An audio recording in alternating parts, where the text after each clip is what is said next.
Hi YouTube. I may be on CP time when it comes to reviewing this, but today we're going to be discussing Mothership VII Divine Rose. Stay tuned.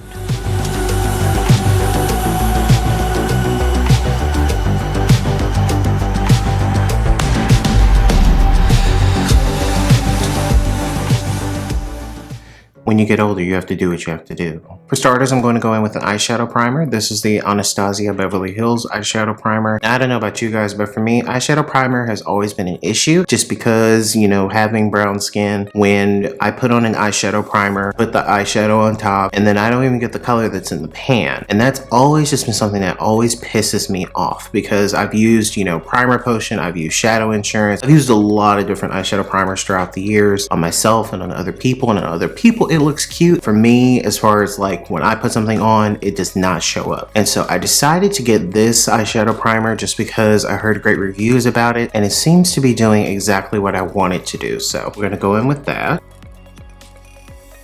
And I'm just gonna put just some small dots. With this primer, you really don't need a lot at all. And I'm just gonna use my finger to apply this all over. And personally, I do a patting motion. If I were to use a brush, I would do the same thing. I would just use a patting motion just so that the primer is evenly distributed, because when you swipe it, you may get streaks. Very similar to foundation. On my skin, this eyeshadow primer is very white, and that's going to give me a, you know, color that I want. I want it to be as true to the color that's actually in the pan. So, you know, don't be afraid of that. If you happen to try this out, do not be afraid because it works very well. I'm going to actually make this even easier for myself, and it's just a nice little technique. Everyone knows this technique. If you don't, then now you know. I am going to go in and set this with a powder. So I'm just going to put my La Mer powder on top of this. Doing this will get rid of, you know, any creasing, and it will allow the shadow to blend very easily, even though with pat shadows, from my brief experience, since I'm relatively new to using patch shadows, it does not take much effort at all to get shadows blended. Which is just nice because with luxury eyeshadows, won't say they all are amazing. Usually with higher end eyeshadows, the blending process is practically seamless. You have to do very little. And that is one of the reasons why I love luxury products, because you get the best results with little effort. Paying all this damn money, you shouldn't have to do much. And of course, you don't have to set your eyeshadow with a powder. If you choose to forgo this step, just allow it, you know, about 60 seconds to set. Now that we have the primer set, we can go in with the eyeshadow. So I'm gonna go in with this Morphe brush. This is it's an M541 brush. You really just need any type of fluffy brush. You don't need any type of special brush. I have probably 10 different versions of this, just different sizes. But of course, you don't want something that's like intense, huge, anything like that. But I like this type of shape just for, you know, hitting the crease and just blending it out, you know, when you start your transition shape.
And for a transition shade, I'm going to start with this chocolate brown color that's right here.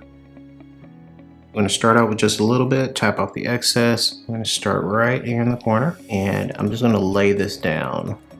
I'll turn my head here. So I'm just laying this down right where the crease starts for me. And while holding my brush, I'm going to use just the end of the brush. You want to use as little pressure and resistance as possible. You want this to be very light, very delicate when you apply the eyeshadow, because if I were to do like this is going to cause a mess. So you want to just hold it towards the end of the brush. And we will slowly start to glide this across. You can do a windshield wiper motion, of course. You could do, you know, little swirls, things like that. And the idea is you want to just gradually build this up. Barely holding the brush right now. Just with hat shadows, they just glide on. And because of that powder, because of the primer that's underneath the powder, it's just very seamless. It's absolutely foolproof. You cannot mess this up. Because believe you me, I've been to many beauty schools and I've made an ass of myself on many different occasions throughout the years, just learning about makeup in general, learning about skincare. I've gone to Bobbi Brown schools, I've gone to NARS schools, I've gone to Guerlain schools, Dior schools, Chanel schools. I've been trained by so many different brands and they all have a different technique. There's all a different technique. Like Dior has a specific way to do eyeshadow, a specific way to do foundation. So, you know, it just depends on the brand, and it can get very confusing because what you think is right, you're at a particular school, if you are someone who works in beauty, if you work in retail, even if you work on the vendor side and you just attend schools, you know that, you know, brands have different rules and application techniques, which can get confusing when you're just doing it at home because you're like, what is my technique supposed to be? But ultimately you find your way. Always when doing a transition shade, you can do as many as you want. However, you know, 2 usually is enough. Some people like to stretch it and do 3, not really necessary. Usually 1 to 2 shades is totally fine. And to keep things simple, I'm going to use the exact same brush. Now I'm just going to go in with this shade right here. This is a nice, pretty purpley type of color. Again, tap off the excess. And I'm just going to build on that transition shade on that crease. So essentially I'm going to have like a chocolatey type of chocolatey plummy crease. Don't hold a brush at the ferrule, which is, you know, of course, this area. No need for that. And though I'm wearing these pads under my eyes, this is just a nice cooling sensation, and I decided to put this on. Because, you know, I did that foundation series, and my skin just freaked out, and I had to take a break. I had to check out because my skin was like, please stop. So I just had to, I've been doing like a lot of treatments and putting on masks and trying different products. I've actually tried one product that actually really impressed me, brand Biossance. They have a tea tree oil, a squalane and tea tree oil, and I actually got that in a Sephora purchase that I made where I just received some samples and I got a sample of that. That product made me buy Biossance, to buy the line of Biossance. We'll talk about that later. I've been using that every day, morning and night. It has really helped my skin out a lot. And periodically through this process, I am using another fluffy brush. This actually is a bit thinner, and so it's a bit more tapered. Doesn't really matter for this process. You can use any other type of brush you want, but I'm just using this particular brush. This is a Morphe 514. I think I originally used, I think I said this wrong. I was using the Morphe M573 at the beginning. Everything that I'm applying the eyeshadow, that's the M573. The M514, this one I'm actually using to just kind of like blend edges and soften the edges. So this has absolutely no product on it. It just has what's, you know, it's touching, but that's all that it actually has on it. And I'm just using this to kind of like soften. But again, you don't really need to because this is like blending itself. And naturally, I forgot, I'm gonna put on the McGrath concealer under my eyebrow, and that's just to create a natural highlight as opposed to adding an eyeshadow that will create a highlight. This will just be very natural because again, I want this look to just be natural. Well, not natural, but you know what I mean. Just a soft look. So I'm just gonna put a little bit of McGrath concealer. This is in the shade MD23. And this is something that I normally would do at the beginning, but I totally forgot. So, but It works totally fine. I've done this many times incorrectly or just backwards. There's no rules in makeup whatsoever. Well, except for wearing like your wrong undertone and your wrong shade, even though people do it, but that's another conversation. And now I'm just gonna take just any type of brush, does not matter. And I'm just gonna blend this into that eyeshadow or into that crease color. I'm just gonna soften around the edges just so that it's not harsh. You just have a natural highlight. But again, if you choose to do this look, you can do whatever you wish. So now you can see that that white cast is gone from the eyeshadow primer and it's just more of a natural look. And in terms of fallout, there's very little. There is some fallout right here on this mask that I'm wearing, but overall, very little fallout. For the lid, we're just going to go in with this beautiful color. It has, the color kind of changes as you move. You should be able to see that on camera. It's just a really pretty color, so we're going to put that on the lid. Kind of, it goes from gray to pink, gray. It goes from gold to pink, a really pretty color. And you can use a brush if you want to, and if you do that, you want to pat that on and pack it on. But because this is one of, I believe, one of the special shades that come in some of her palettes. But usually finger works best for me. Swipe it on. And I love this color like on the lid because it looks, in person, it looks like you see pink over here and then it gets gold. And as you turn your head, it goes from gold to pink. Kind of eliminates, when you use duochromes or trichromes, anything like that, these types of colors, you know, you don't have to use multiple shades when you put it on the lid. You can, but you don't have to because this is giving you dimension and more than one look. Very pretty. I mean, look at that. It's beautiful. Wow. In terms of where I'm applying this, I'm putting this all over my lid, coming up to where my eyeball kind of like where it hits. It's basically that socket. Just because of the way my eyes are, my eye shape, and just the way that my lids are placed, you know, all of that. This is how I like to apply eyeshadow. How neat about it is, you gotta see this in person. It's so pretty. Now that I have that placed on the lid, I'm just gonna go back in with that M541 brush. Again, this is the brush that I'm just using that, you know, has no product on it at all. And I'm just going to softly blend this in, though you really don't have to. It's kind of already blended for me just using my finger. Like, that's the beauty of these eyeshadows. Like, they just blend themselves. For my brows, I'm not really gonna do much as I usually do, or don't do rather. I'm going to use the brow blade. This is from Urban Decay, and this is in the shade Blackout. So one side is a liquid and one side is a pencil. I'm going to use the pencil side, and I'm just going to slightly fill in my brows. Again, I don't wax, I don't tweeze, I don't do anything to my brows at all. I'm very fortunate in that. I'm very grateful for that. It's just genetics. Make things look a little prettier. I'm just going to take this Dior number 26 brush. I like my brows to be just brushed straight up. I just personally like the way that looks.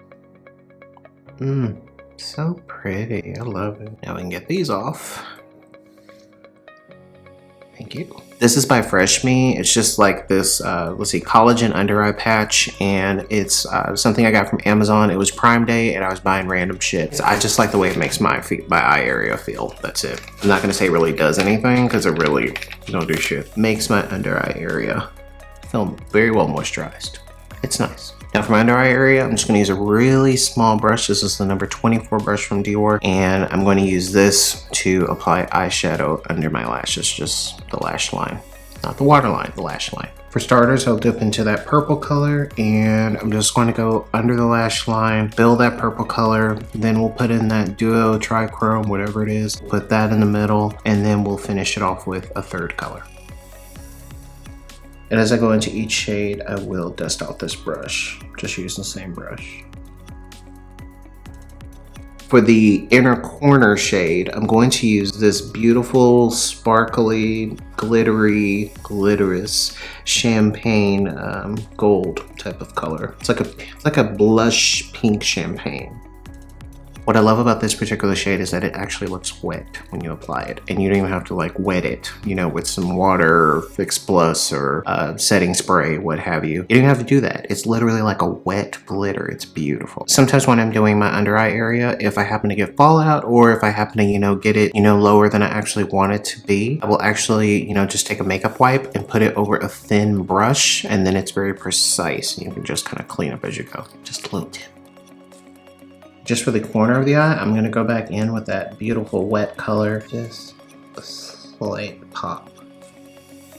Alright guys, so now I'm just going to go in with lashes, liner, and put on some foundation, a little blush, and I'll be right back. Like all of its predecessors, Mothership VII comes in this beautiful, sleek packaging. It's very sturdy, weighty, just feels luxurious. The back of it is gold, and at the very bottom has the name of the palette. Some people don't actually think there's a name on the palette, but it's actually at the bottom right here. Inside of the palette, you'll get a mirror and 10 different shades. And this retails for $125. Per Pat McGrath Labs website, potent provocation of lush floral shadows envelop the lids in a breathtaking bouquet of finishes. Vibrant golds, lascivious roses, peach provocateurs, and exquisite bronzes captivate the eyes with next-level divinity, unprecedented blendability, and unlimited multidimensional effects. Who wrote that? That was very well written.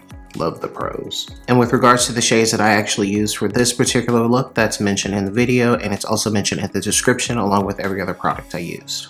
Okay, so with this particular look I did, it's very nice, very simple. It's not anything over the top, anything extreme. The most extreme thing to me would be the lashes. Just because the makeup is really clean. You know, I just have the Pat McGrath foundation on and the concealer. I have on a Laura Mercier blush. Again, all this is in the description. I just have a little bit of lip glow, Dior lip glow on my lips. My brows slightly defined, nothing over the top. This is my first experience because I only own 2 of them. However, I did order Mothership IV as well when that was re-released recently, so I did get that. That's kind of like a 3rd birthday gift to myself. I gave myself a lot of birthday gifts. It involves Biossance, it involves Tatcha, it involves a lot of different things.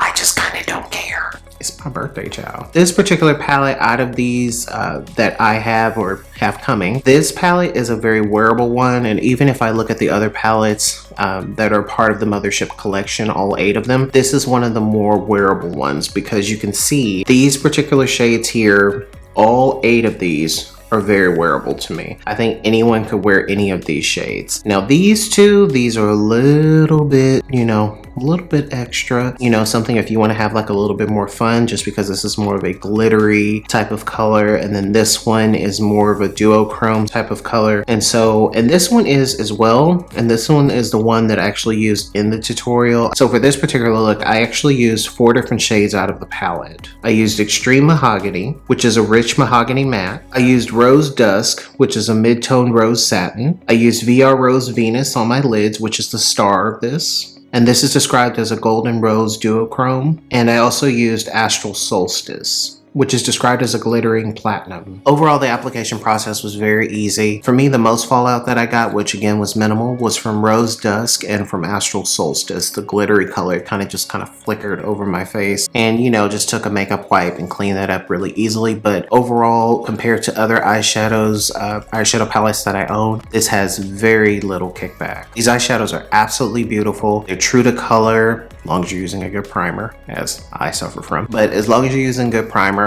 definitely recommend the Anastasia Beverly Hills one. This one works very well for me. You know, you're going to get great color payoff. The pigmentation is very high. The blendability is what separates it from everything. That's what really is a star, you know, for this particular palette, and I'm pretty sure for every palette she makes, just because the formula of the eyeshadows, they kind of blend themselves. And I've experienced that with a lot of high-end brands. I remember when Le Métier de Beauté, darling, when Le Métier de Beauté came out, when they first launched, on multiple occasions I was trained by Le Métier de Beauté, and I was so excited by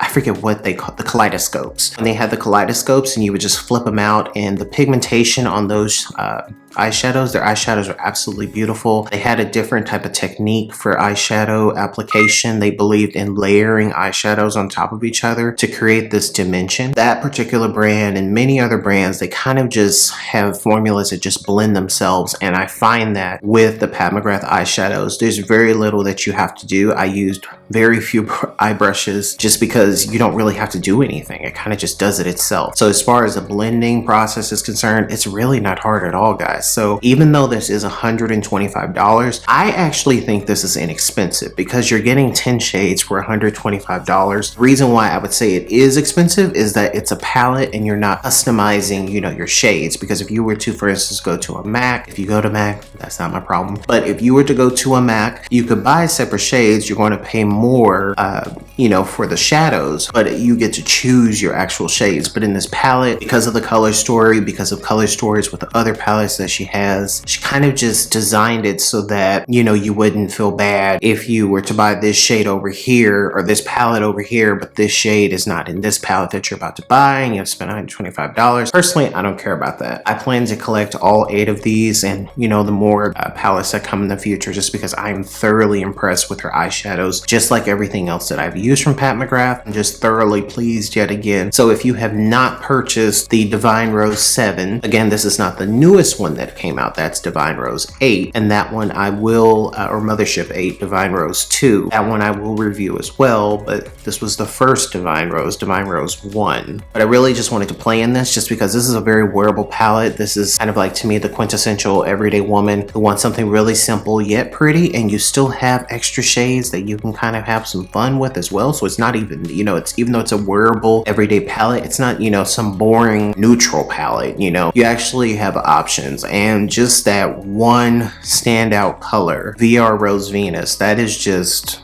it's absolutely beautiful. Like I love this look. I absolutely love this look. So definitely in the comments, let me know if you have purchased Mothership 7. Have you purchased Divine Rose 1? Have you purchased Divine Rose 2? If you're someone who has more of an immense collection than I, which palette do you think I should get next? Because I'm kind of having my heart set right now on Bronze Seduction. I think that's number 5. I want to say Mothership 5, I believe. So definitely let me know because I'll probably buy it soon just because I can't.